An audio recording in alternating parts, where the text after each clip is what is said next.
Hello, welcome back to the PoddiMouths podcast. I am Peyton Cubic, and this is where my dad and his friend John talk about random stuff in life or the things they found on the internet.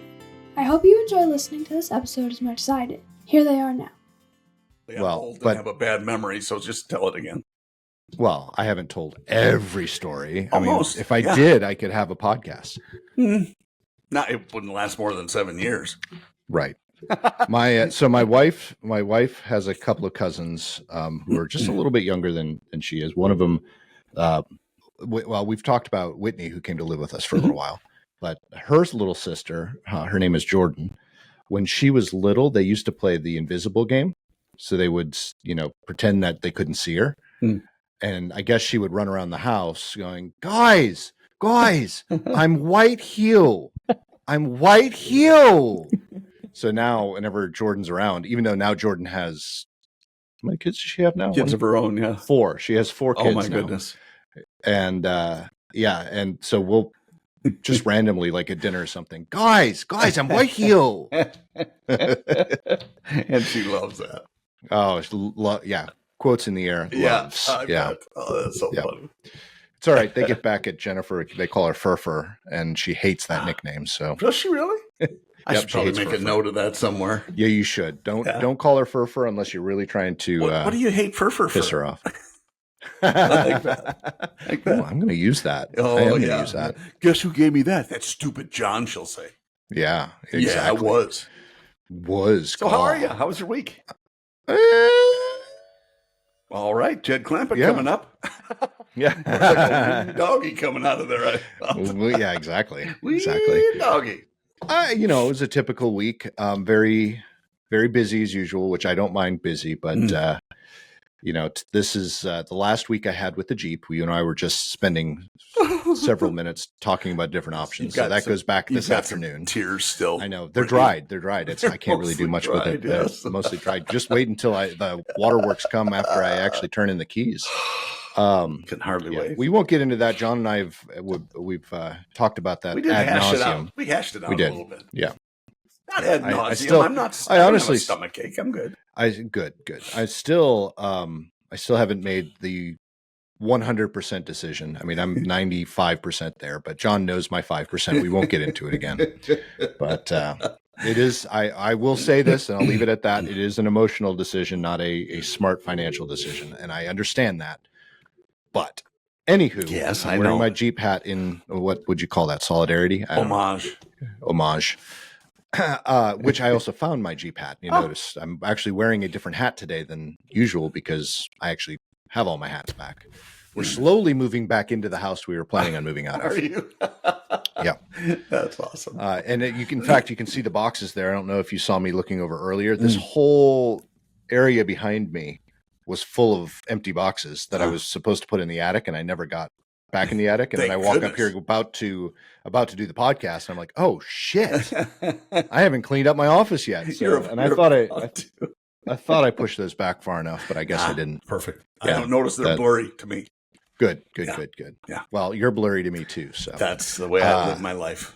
Yeah. So anyway, that was the big part. The second part is I have not been very healthy. I'm just going to say it that way. Okay. I still eat healthy. I do healthy things. I'm not, but I haven't been going to, it has been years. Let's put it this way. It's been years since I've actually gone to a doctor for anything other than an emergency. I also have neglected to go to a dentist as often as I should. And this is all stemming from the original move and then COVID. So I'm not using that as an excuse. It is what it is. If I don't have something, I'm really bad at this. If I don't have something on the schedule and they continue like dentists usually do, put you on the schedule every 6 months, I forget about it. And that's until I'm sitting there going, there's something wrong. I haven't been to the dentist in a while. Same with the chiropractor. I love my chiropractor, but there was a week where he took a vacation because, he's owes everyone should take a vacation, right? Yeah. I mean, maybe he shouldn't because, but anyway, he was a last minute thing. I had a scheduled appointment because I would always go in and then schedule my next one while I was still there. And so it fell off that calendar, which fell off my calendar, and I couldn't reschedule. And now I haven't been in a year because I keep forgetting to do it. until my back hurts, and I'm like, oh, I should schedule an appointment. Oh shit, it's Friday and they're off. Anyway, your back only hurts on Fridays. Exactly. Long story long. Yes. Long story longer, as my friend Mike Disser likes to say. Yes. I went to the dentist this week. Wow, because you had some pain. I found no. I needed to go to the dentist, and I realized it. And every time I look at my teeth, I'm like, I got to go to the dentist. This was preventive. Nice. It is preventative. Well, so folks, I'm very picky about my healthcare professionals. I'll admit it. I was very spoiled growing up when it came to stuff like that. You know, small town, having a doctor as a stepfather, et cetera, et cetera, et cetera. So I had the same dentist for probably the first almost 30 years of my life. He has since retired and actually since passed away, unfortunately. He has a daughter who's my age, and we grew up together. So very small town again. Everyone knows everyone. The dental hygienist was also the mother of my very first, I'm using quotes again, folks, because it's, nice. there we go. And balloons. Nice. And balloons of my very first girlfriend. Okay. So that's a whole other story, though. I say that because it was kindergarten. She gave me a kiss on the playground, so you know how all that works. She kissed you right on the playground. Right on the playground, yep. Wow, you're dirty. Anyway. Only if you take it that way. Yeah, exactly. Unfortunately, right monkey bars. Her name was Debbie, and she was more like, not really girlfriend, more like a best friend, but she actually passed away. My friend Debbie passed away about 6 years ago. That's sad. So yeah, I mean, I don't know. I don't know what happened. All I know is she died in her sleep. So wasn't a. I guess if you got to go violent, and we mostly do. It's a very sad story. Yep. Not where I was going. Again, long story long. Yeah, but I'm still enwrapped. I'm still trying to find the right dentist, and same thing with the right doctor. Once I find them, I'm very loyal to them. So did you find the right dentist? I think so. I really enjoyed them, and I have to. I went back. Today is Saturday. I went there on Thursday, and I have to go back on Monday. Oh, and what are they going to do when you go back? They're going to fill 3 cavities. Are they? Now, this is significant, folks. You guys might be thinking, 3 cavities, you go to the dentist, you can fill cavities, right? Yeah. John, I'm 46 years old. Ask me how many cavities I've had in my entire life. 3. 2. Oh, up until now. Now you've had 5, and good peace sign. Yeah, exactly. Yeah. Now this is 5. This is 5. The last time I had a cavity, I was 14 years old. And eating sugar like it's going out of style. Well, I still eat sugar like it's going out of style. But must be nice. So, folks, go see your dentist, because now I have to go experience something I haven't experienced for many, many years. And hopefully I won't have to do it ever again. But it's easy. So, I know it's easy. But there's that old phrase. You know the old phrase, ignore your teeth and they'll go away. Exactly. Yep. Yes. 3 cavities, no big deal. Are they on top or on bottom? They are on bottom. Good. Bottom's a lot easier to fill. Yeah. As a recipient. Yes. So I'm a little disappointed in myself, but it happens. But I am aging. Whatever. You've started the ball rolling now, so you can get back into the every 6 months. Don't leave, and they shouldn't let you. Don't leave without your next 6-month appointment. Yep. And I have both my appointments scheduled. I have my one for Monday and my one for 6 months from now. Look at you. Okay, that's good. Now, how about doctor stuff? Any doctor appointments coming up? I found a doctor I'm interested in, and she's married. I have not. Yeah, exactly. I haven't set an appointment yet. Jen tried to set an appointment with her too. Okay. And we'll talk about that because I think it's interesting why I chose her. But Jen tried to make an appointment. No. Okay. Jen tried to make an appointment last month. So at the end of June, the first available appointment was September. That's And for I put that under because they're good ones. The good ones, exactly. That's you're gonna pay that price these days, and I know I do. Yep. Yeah. So I have been looking for, and this is what she is. She is a DO, so a doctor of. I can't remember the O. It's not osteo. Maybe it's osteopathic. So what it is she's an MD. She's a doctor. Yeah. She just doesn't have the MD because she has additional training on top of the medical degree. She's not a specialist. She's a family physician. Okay. But there's a difference between an MD and an OD. Okay. And the OD is more, I'm not going to say homeopathic because it's not homeopathic. Okay. But they're more focused on the body as a whole and healing using natural methods. Okay. So they are MDs. They're just a little bit more woo-woo, if you would. Yeah, I know. And John is looking it up now because now he's very interested. I'd just stop and see my friend and see what. Yeah. MD, we know osteopathic. It is osteopathic medicine. OD is a doctor of optometry. No, it's a doctor of osteopathic medicine. So do that, osteopathic medicine, doctor of. So it says MDs typically follow an allopathic approach, focusing on disease-specific treatment, while DOs often employ a more holistic approach, considering the interconnectedness of body systems and lifestyle factors. So yes, and there is a little bit of woo-woo to me. Yeah. A philosophy and approach is a little different. Okay. Yep. Yeah, I see. We're obviously on ChatGPT together. I'm using Gemini, thank you. Oh, are you really? Well, it's almost the exact same verbiage. Yeah. Yeah. Well, they're getting better. Emphasizing the interconnection. So they're obviously calling on the same website. Yeah. That's what it is. Yep. Okay. Which is, for me, WebMD, it looks like. And it's where WebMD, Cleveland Clinic, well, mine's an American Medical Association. Much more mainstream version called AMA? Reddit. Oh, nice. Seriously. Yeah, I know. Yeah. Jeez. Yeah. Okay, whatever. Anywho, so there's that. There's that. And out of every, I would say it's 5 to 1 when it comes to ODs versus MDs. Mm-hmm. And that, so that's what I've been seeking out. And she's actually is very close to here. So that makes it even better.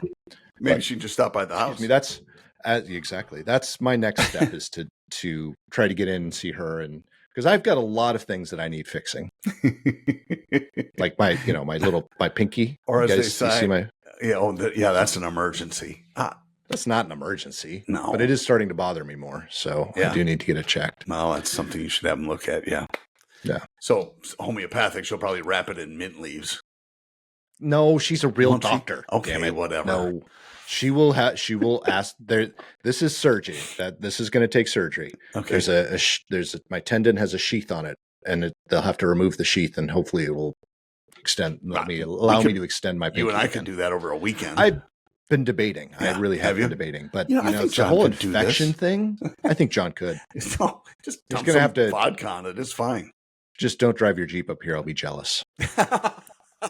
I'll rent one. No, it's just a rental. Who cares? That is not a Rubicon. No, definitely not. Yeah. Oh my gosh. So, John, that was my week. How was your week? Tell me all about it. What adventures did you get in? It was good too. I didn't have a lot of adventures. I'm in the middle of with some amazing people writing content for training materials, and it's going very well, and we'll find out how well this next week because I'm presenting it for the first time. Nice. And so we'll see how that all transpires. But it's nice because it's just I don't have to go to an airport. This is a drive. Although the drive to Orlando was one of my least favorite. Oh yeah. Yeah. But anyway, I'll make it and it'll be okay. So but looking forward to you'll make it. Looking forward to Well, it'll be fun. Yeah. It'll be fun. Should be good. Should be good. Oh, that I have to add that to my list of weekly things. So I am traveling for the first time for my new job at the end of July. One thing I don't have because one, I was moving I was planning on moving. Two, my license expires in about a year. So I was waiting to get my real ID until later. Oh, but now that I'm traveling for work, I have to get my real ID. So I went, and folks, the reason I'm telling this story, and this is something I shared with Peyton too, this is a life lesson. Why my stepfather always taught me to kill with kindness. There's no reason for you ever to be mean to anybody. You don't know what they're going through. If you're kind to people, you'll get more out of life when you're kind to people. Okay. And yesterday when I went, I was proven right. That statement was proven right. I went to Dixon, Tennessee, which is a smaller town where we used to live. Good barbecue place. There's a good barbecue Went place there with our actually. friend Dennis. Yeah, I know. Oh, you did? Yeah. You went to back alley? Yeah. Back alley barbecue? They bought our house. You're kidding. The owner of that restaurant bought our house in Dixon. Kidding. Yeah, That's awesome. I'm not kidding. It's like a house itself. The barbecue place. Yeah. Okay. Yep. Cool. Yep. Same place. Actually, it's an old gas station, but they did a really good job making it. Yeah. Right. Cool.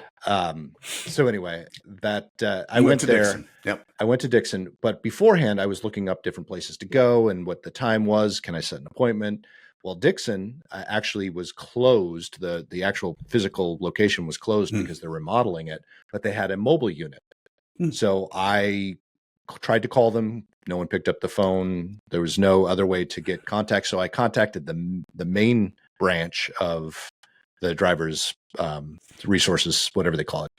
And I said, hey, do the mobile units also do Real ID? Because I'd like to go to the one in Dixon, if so. And they said, yes, they absolutely do. Go ahead and go. And I said, do I need an appointment? No, you can. It's first come, first serve. So I went early on Friday. They opened at 8:30. I got there at 8:27. Awesome. And there was already a line. But so I walk up and the van is sitting out there and there's a guy out there that works there and he's turning everyone away. He's like, no appointment, no service. What? No appointment, no service. And people were being assholes to him. And they also said on the website that they weren't doing driver's test, but there was a family there waiting for their driver's test. So obviously the website was very wrong and the call center was very wrong when it came to all of that. But I walked up to the guy and as he was turning people in, I'm so sorry. I don't have an appointment. I'm here for my Real ID. And we talked a little bit and we were doing this and I was just very, very nice to him. And he's like, hold on. And while he went to talk to someone else that he was turning away, another lady came up and said, I need to get my Real ID. And we were talking and then he came back and I explained to him and I said, this lady is also, she doesn't have an appointment. Again, we were both extremely nice to him. And he's like, he looked around. He's like, okay, you guys come with me. I'll get you in. So he wrote us in the book. And, Nice. I mean, I was in and out of that place in 10 minutes. Wow. It was fantastic. Yeah. But that I'm like, I came home and I said, Peyton, this is why you're nice to people. And he turned probably while I was standing there for 10, 15 minutes, he probably turned 20 people away. Wow. And this lady and I got to get in. And so did that other family who was also a walk-up. But again, folks, this is why you should be nice to everybody. Well, it's whether one you reason. want to, Another reason, because it's the right thing to do. It is the right thing to do. But even you get faced with a Karen, and trust me, I've been faced with, there are a lot more Karens here than there ever have been. When you get faced with a Karen, you just nice them to death. Yeah. You just nice them to death. That's because that kills them. And that's, you know what? I actually taught that to Peyton when she was young, just to make sure she didn't get bullied. I said, if someone bullies you, just be nice to them. She's like, what? Just be nice to them. Because they're probably bullying you because they don't have friends. They have something going on at home that they don't want to talk about and they're lashing out. They don't know how to handle it. Just be nice to them. Good and advice. I guarantee you do that, you might end up with a friend. Honestly, and the only alternative to that I taught was elbow to the face or throat punch. Throat punch, but with a smile, honestly. Right. Well, really that's only, that's only in self-defense though, not in correcto. Yeah. Well said. You nice them, and then if they punch you, you just punch them right back. I understand that. Throat punch. Yeah, does it every time. I don't care what they show on TV. They do not get up from that. Yeah, and if it's a guy, throat punch and ball kick. And if you hit the throat punch correctly, step ball change. You remember that? Nice job. Yeah, that was Lisa. Kick him in the balls and take his change. They might have modified it just a little bit. Maybe. That's what you do. So sorry, I didn't mean to. Perfect. Well, I did that actually. That was just right. So that it's been a busy week, and that's on top of everything I was doing at work that not going to talk about. No, I'm not going to talk about that. So can you say where you're going at the end of the month? Or you're I'm going flying? to Minnesota, actually. Oh, good Lord. What did you Going lose a bet? That's a long story. So I was going, and then I wasn't going, and then I was surprised with a plane ticket. I'm like, oh shit, now I got to go. MSP? Yes. MSP. Flying in. So my flight, so I fly in and fly out the same day. BNA, MSP direct. Yes. Nice. Delta. Yes. Yep. For Delta first class. Thank you very much. Whoa. Yeah. That I have plenty of points, folks. I never fly Delta, but I must have something connected to it from a card or something because I have a bunch of points. Come on. Oh, fuck it. I'd never fly it anyways. I might as well go first class. What's a bunch? How many miles do you have? Oh, not enough. Let's just put enough to upgrade at least twice. Oh, okay. So that's fine. Yeah. Well, that's so wonderful. I could do one more upgrade somewhere. Excuse me. Well, that's first good. class Good there, for you. first class back. Yep. That's not in our so policy, it's funny because I'm going. No, it's not. I mean, we're not allowed to pay for that. Oh, of course you pay for yourself. No, I got it. Yeah. So anyway, so I actually asked my boss beforehand. I said, "Are you upgrading?" And he's like, "I probably get upgraded automatically because he still flies a lot." Okay. And I said, "All right." So I went in. I looked at here's hoping business class. Yeah, I went in. I looked at business class, and then I looked at first class, and it was only like 1,000 points difference. Oh. I'm like, seriously?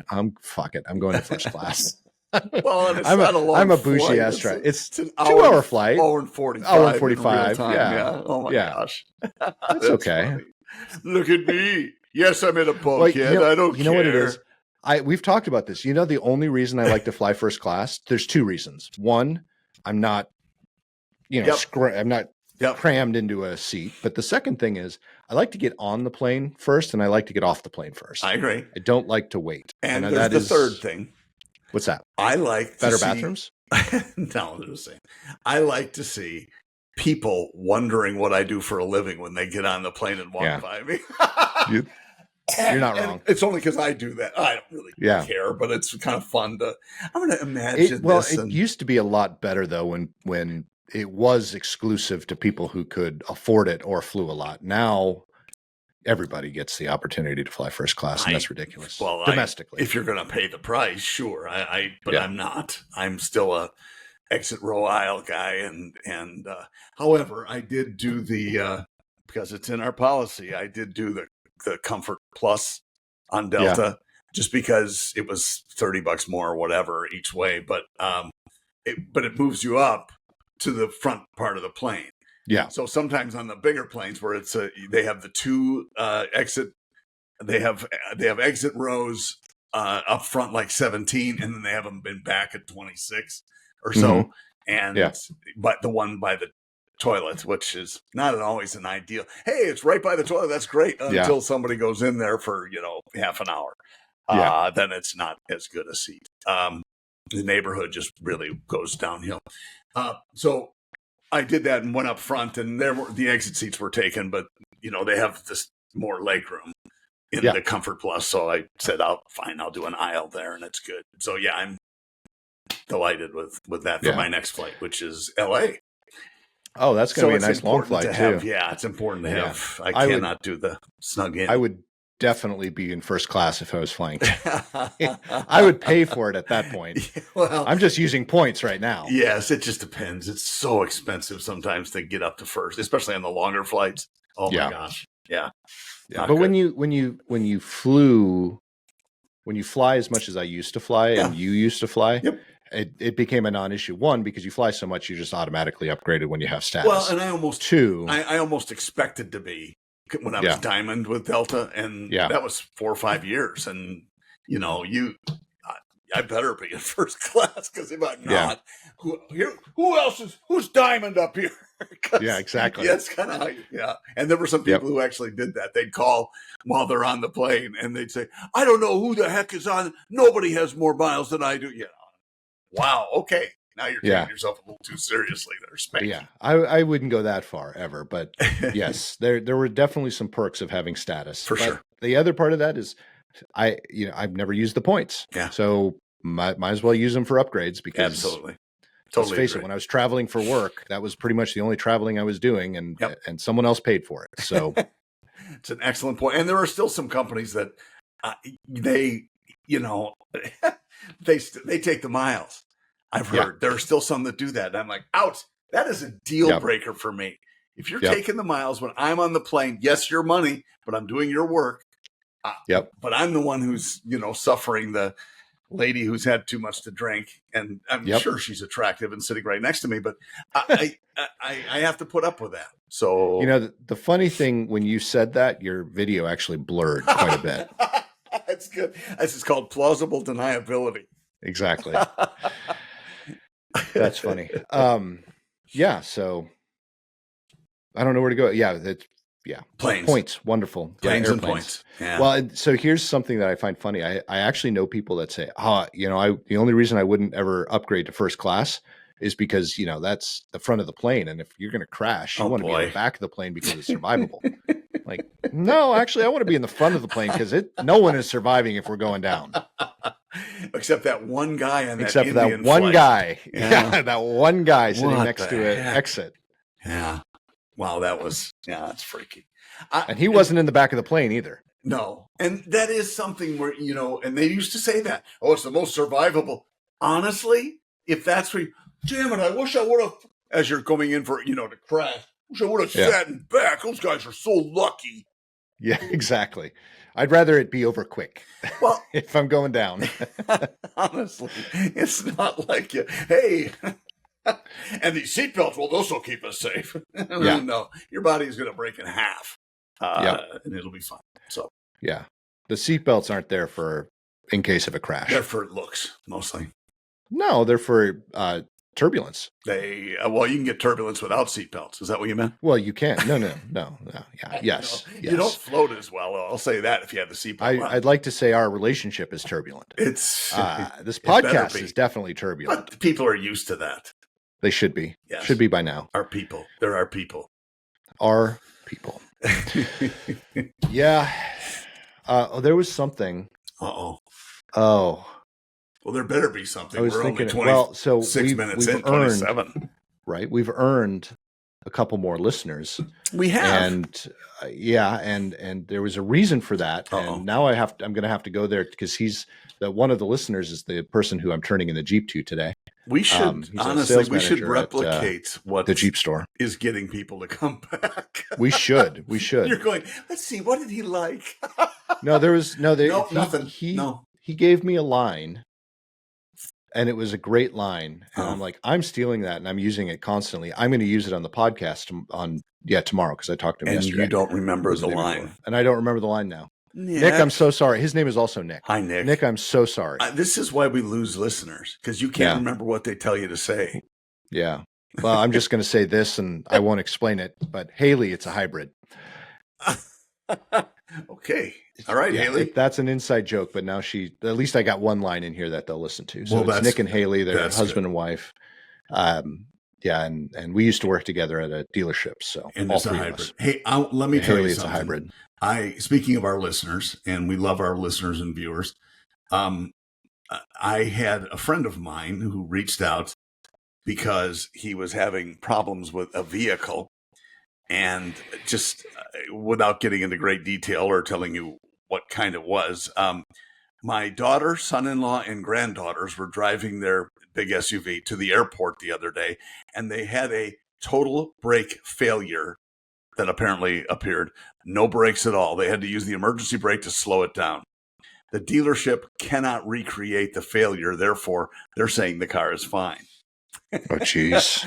And so this is with your granddaughters in the car. And so they were just asking for some help. And I reached out to our friend, Bill Taylor, the Hi, Bill. vehicle nanny. And Bill had some great help right off the bat. And just big props to Bill because he's willing to do that. And even though he's retired in one sense, he does a lot of other things, but he still has connections and knew what to do and so on. So what an awesome save. And that is an awesome connection. Hopefully something that this guy can get fixed because that would that's scary. I can't even imagine that with your kids or grandkids. And if my dealer said that, I would be turning that car back in. Well, I'd be going somewhere else and washing my hands of it. A, who's going to make that story up if it didn't happen? And B, Right. you just don't stop trying if you can't replicate it. You don't Especially quit. something that serious. Well, I know exactly. I'm next thing that's going to happen. I'll drive it for a week and, I'll see what happens. You don't just, I took it on a test drive and I couldn't make the brakes fail. Yeah. Okay. Well, I had that same experience. You know this with my Wrangler right after I got it. Stuff. It was 50 miles on it, and I take it back to the dealer, and I'm like, "This is happening." And then they test drove it. Oh yeah, it's happening. Don't know what it is. It's happening. Shouldn't hurt anything. All right. Yeah. Yeah. Yeah. I'm really glad to drive home your point that's happening. Yeah. Yeah. It's very helpful. Very helpful. I know I told you this, but I just have to repeat it because it's such a funny story. In my mind anyway, I sold a car to a guy who owned a printing company. Great guy, Roger Perry. Perry Printing. They're out of business. Doesn't really deserve a ding. But Roger bought this is back in 1982, probably 81, bought an Eldorado nice. Convertible. With a fake convertible top, an Eldorado coupe. I don't think it was a Baritz. It wasn't, because they had very similar steel tops. Very similar, actually, to a 81 Oldsmobile Tornado. Similar indeed. Yep. Yep. And same body style and everything, essentially. Yep. Because that I say that because that was my first car. And 82 was 81 Oldsmobile Tornado. Great cars. Yep. And so that car, he took delivery, and it was beautiful, black, and had they had that fake convertible top thing because they didn't make convertibles at that stage. And so Roger took it, and he was happy, just loved it. And within 10 minutes, he's back in the service department. I'm going, oh no, Roger, what? He says, it's no big deal. He said, I was just close, so I thought I'd come in. There's a light under the dash that isn't working, and they said they could fix it. And he said, I don't know where the button is to put the top down. Oh no. And he goes, I'm just kidding. It was just the best. It was so awesome. And I just I always loved that guy. Hilarious. Yeah, he bought a couple of cars from me, but it was obviously a lot of brain damage when he did. Obviously. Yeah. And it's carrying forward to today. Yes. I have plenty. Thanks, Roger. That was those stories we learn along the way. Stash them away. Oh, yeah, and there are plenty of them. Oh my goodness! It's kind of So I guess There's I'm trying to come up with. There's so many. There really are so many. We could do a whole podcast just on our. And you've got plenty more dealership stories because you worked in the dealership a lot longer than I had. Yeah. But there's definitely plenty of them, and there are some good ones, and there are some not so good ones. Yeah. And I am surprised how the business. Not surprised. I'm happy, I guess, but how the business changes over time. We were talking about. Doesn't. Well, it does, but it doesn't. I mean, there are so many different impacts now, but when we first started, it was just a different animal. We would on Saturdays, the service department was closed, and we'd have, we're working 8 till 4 or 9 to 4 or whatever it was. At noon, somebody would run out and get Italian sausages, and we'd fire up the grill in the service department and get a case of beer. Oh, yeah, that would times on were a different. Saturday, and so we're eating these. Oh, there's and you got hot peppers on there, and somebody's out in the lot. Hold on, take a sip of your beer and run out and wait on them. And that was, of course, it was Wisconsin, so that is something. Sure, but it was completely accepted. Yeah, it's interesting. I've had this conversation many times with Jen about, because I watch things like Mad Men. Yes, and I'm like, I would love to live in that era, with the exception of a few things. The misogyny. I'm not big on misogyny. No. The sexism, all of that stuff. That stuff could go away. But going into your office and having a full bar and then just deciding to have a cocktail at 11 in the morning. Yeah. Hells yeah. And it not being taboo from a work perspective. It actually was encouraged in a lot of ways. And even though I don't smoke, but the ability to smoke in the office, I mean, that just, let's talk about how cool that. cool that was. Smelled horrible, horrible for your health, but just that laid back atmosphere. So there are definitely totally some agree. things Totally agree. that and that from our was history. the car Yeah. business too. That Yeah. was so again, not mentioning names or anything, but it was often in one of the dealerships where I worked, where the GM would go out and take somebody with him and go out for lunch and come back 3 hours later. It was not a 2 martini lunch. It was probably double that, 4 or 5. Yeah. And then would disappear magically after he got back. Yeah. And so just a different time, but that was different times. That was the early 80s. That was a different story back then. Let's face it. And this is something I never thought of before, because I have had that conversation. And actually I did a study, because I don't know, most people that listen to this probably know that there's a kind of a loose family history or a family tradition with my step family, that when you're going back to school, you go work in the car business, which is how I ended up in the car business, because I went back to get my master's. So some of my studies, some of my reports were on the business, because it was a business degree. And one of them was on the hours that people put in at a car dealership, because there are a lot, you put in a lot of hours when you're there. It's one of the reasons I don't like it. But is that really necessary anymore? And the answer is no, and it's not necessary. But part of the reason, and this, I'm just thinking out loud now, but in my opinion, part of the reason is because now there isn't as much camaraderie at a dealership or anywhere you work necessarily as there used to be, because of some of the things that you would do, like go to the service department, grill up some dogs, have some beer. You're actually hanging out with people you enjoy being around at work. Now you don't have as much of that, let's call it play, while you're at work. So now it's like you're slogging at work, and and let's face it, there isn't that much work to do. I mean, you make your calls, you meet with people, but if it's a dead day, you're just sitting on your thumbs the whole time. Do you really need to be there all that time? And plus, there's a lot of science behind taking a break. You should have 2 days back to back to take a break, get recharged at least before you're back in there working that much. So much of it is cultural, though. Yep. At dealerships. And it's what has the culture been? And is there any changing it? Well, it's all top down.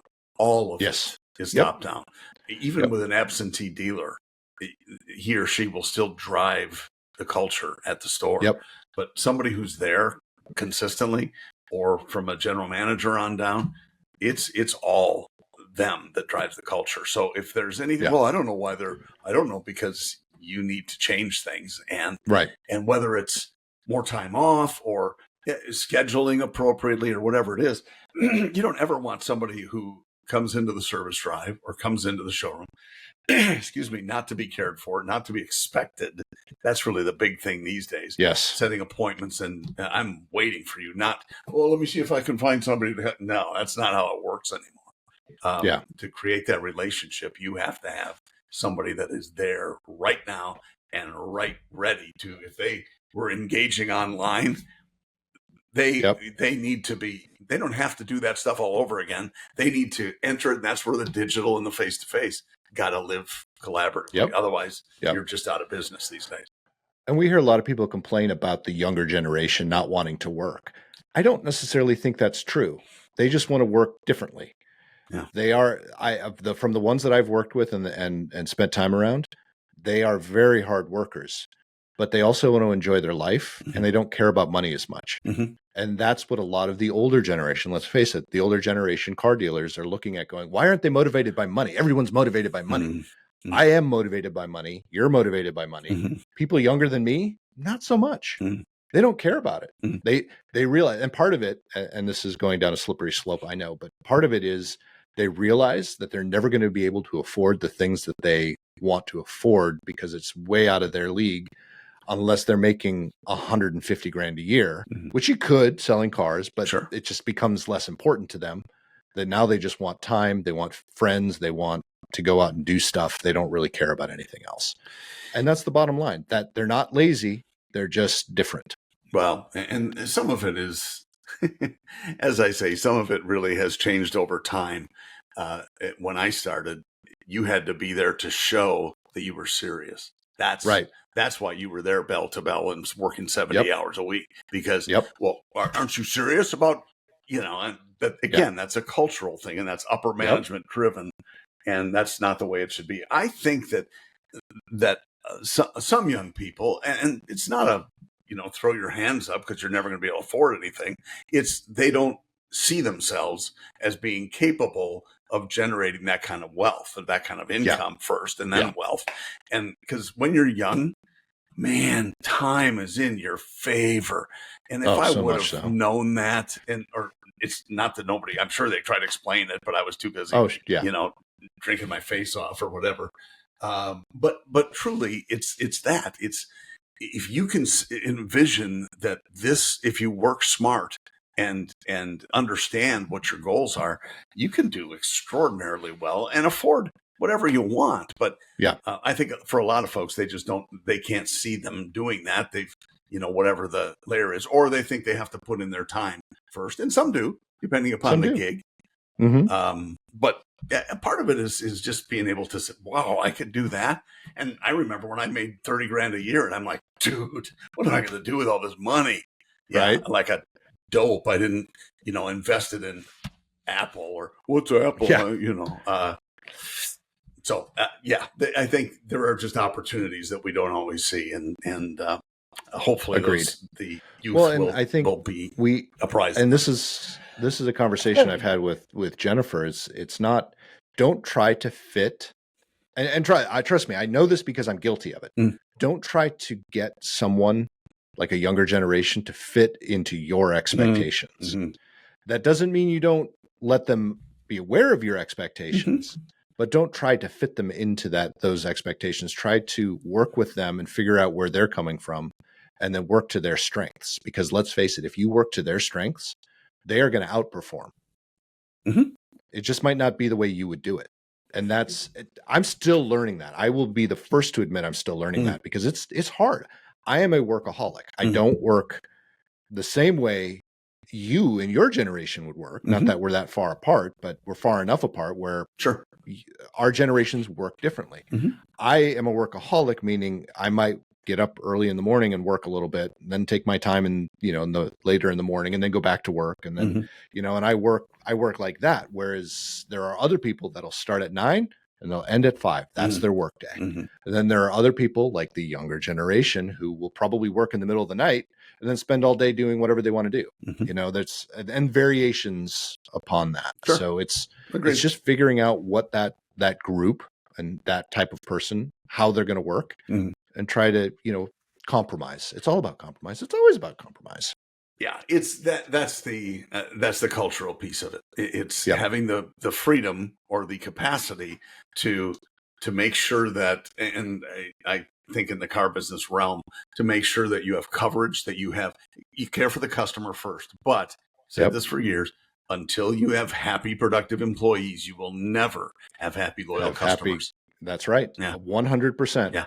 And think outside the box too, because let's face it, buying and selling cars is not the same as it used to be. Buying and selling anything is not the same. So Gary Vaynerchuk, which I know you're a fan of, and I think a lot of the people that are listening are probably fans as well. He actually is big right now on social selling. So if you could actually harness that idea, and I know every person in the car business is going, oh, you can't social sell, you can't sell a car online, blah, blah, blah, blah, blah. Have you tried it? So anyway, I haven't. I'll be first to admit I haven't, but there's definitely some merits into that. And then there are certain people of a certain generation who could, maybe if you put them in the dealership environment, they'll fail. But allow them to do something like that, they might surprise you. They might just kill it. And that might be a whole new revenue stream for you.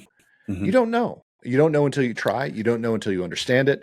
But anyway, Gary Vaynerchuk, look into it. The social selling, I think it's interesting. I'm still learning about it as well.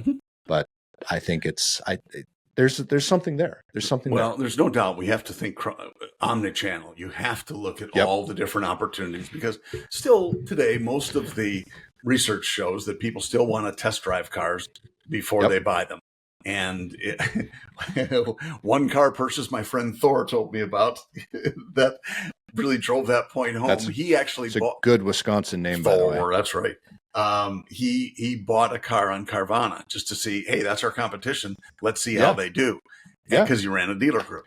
And so he bought this car, and he said, and it seemed fine. It was about what they described, but it had cigarette smell. And that's one thing you can't get online. And after shopping for real estate online, the cross performer is cat urine. You cannot detect cat urine with an online listing. That's right. I've noticed. But when you get there, you can detect it.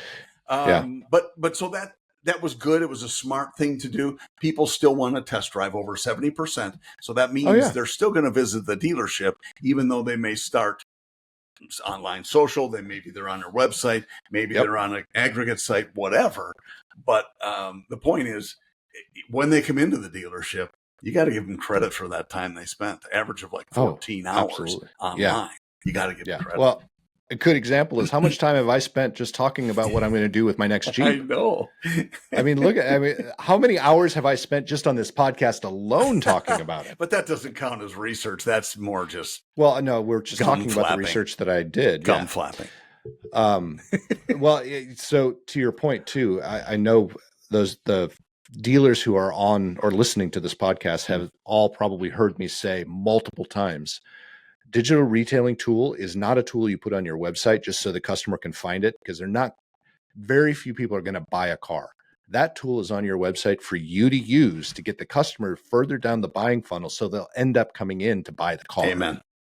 Yep. And what it is, we say the word transparency. You can say it all you want. That's showing it. That's showing you're happy to give them what they need to make a good decision, or a decision, as you said, to the next step, which is coming into your store, as opposed to those who say, call for your best price. Oh, sorry. Don't get me started. I know. I saw a dealership, and I may have shared this with you the other day. I saw a dealership who on their vehicle description page, or their vehicle details page, they had call for price on all of their new cars. Call for price, call for price, call for price.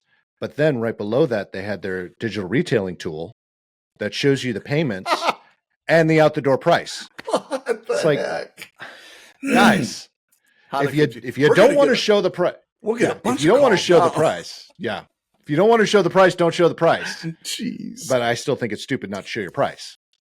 Well, we're getting so many more leads. Well, it's because the price is still there. Oh my gosh. Well, it's not only that, but then again, that's the old school mindset that, I don't want to tell them too much because then they won't come. But what we really don't know and don't have visibility into is, how many are you losing because you do that? How many?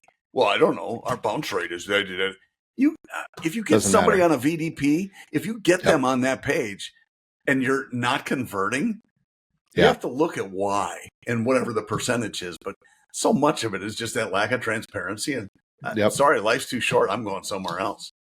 Yeah, well, and we can't put it just on dealers. We had this situation with some of our retailers. Yeah, they the website provider is the one pushing the agenda for certain things, because they have to perform a certain way. Yeah. So they'll put in one of the cases, they'll put a pop-up on the website, and they're like, well, it's a great lead driver. Yeah, but one, how many people did you piss off? Two, what's the conversion rate? Yes. Well, out of 100 leads, we sold a car. Ooh. That's strong. Yeah, not really a great conversion rate, guys. Wow. So, let's focus on what's actually going to get the customer to engage with you to buy a car, and I bet you're going to be happier. Yes. Well, then we're not going to get as many leads. No, you're not, but you're going to get a higher quality of lead. Yeah. That's a conversation we have a lot, because you always have, I want more leads. I want more leads. I want more leads. Yeah, but you can't handle the ones you've got. Yeah, exactly. Let's solve that problem first. Then we can get you more leads. So true. Well said. Yep. And that's exactly what it is.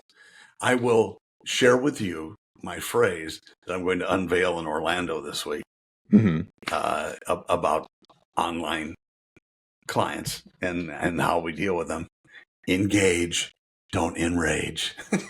I really like that. I plan to use it. We'll see if it flies. Otherwise, they'll go, well, you should watch our podcast. It was funny then. It was funny, damn it. You should watch the podcast anyways. Watch or listen. Really should. Yeah. Peyton's Or going to both. start it, or both. Peyton's going to start a YouTube channel now, and she's going to do her gaming stuff and stuff like that. And she said, and Dad, I'm going to plug PoddiMouths. She's probably going to be richer than all of us. Yeah, probably. Yeah. Plug PoddiMouths. Great. Now we have Yeah. 4 million listeners. Thanks, Yep. Peyton. Exactly. I don't care how they come. I don't. Your dad's really dorky. So's his friend. Yeah, but keep listening. I prefer to call it adorkable. Well said. That's clearly what we are. I Yeah. feel that's going to be in your description this week. And maybe. And did you feel that was a perfect point to say? On that note, No, I'm the undorkable. Yeah. Adorkable. That's going to be our next podcast. Adorkables. Perfect. Yeah.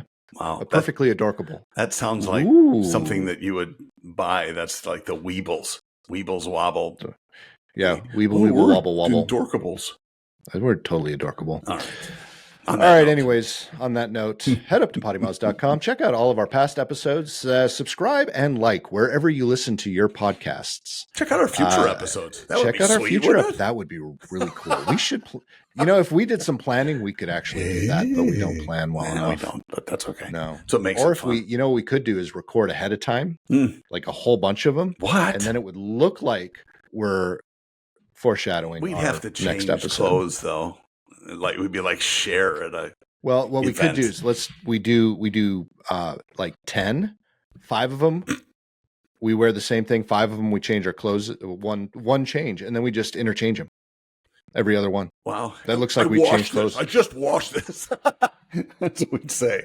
Yeah. Well, that would be a whole other podcast conversation. But let's leave this as a question, as a lead into next week's Good podcast. Is now, as we age, I would be curious to know people's wardrobes. How often do you wear the same thing over and over again? Because I say that because today I did have to think, when I was getting ready, did I wear that t-shirt last time on the podcast? And I actually looked back at the thumbnail to see, oh yeah, I wore that one last week. Because That's I really funny. only have 2 t-shirts that I wear when I'm not working. Okay. And I have a couple of hoodies and when I wear when I'm not working. That's it. Chances The rest are of it's pretty work good. clothes. I wore a black t-shirt last time because I have 15 black t-shirts that I wear. As you said, it's almost a uniform because we're in Florida. I wear, if I'm going to spill on whatever, if I'm going to sweat, it doesn't show through, and shorts because, again, it's hot. It's hot. Mad Dog. Yeah. We're feeling that up here too, so stop sending it our way. Boo-hoo. Wisconsin, send down some of the cold. I don't think it's cold up there yet. No, it's not. I think they're as hot as us, It maybe. will be. I don't know. Okay, All right, folks. Have a great week, John. Great to talk at you as usual. Same old. See ya. See ya.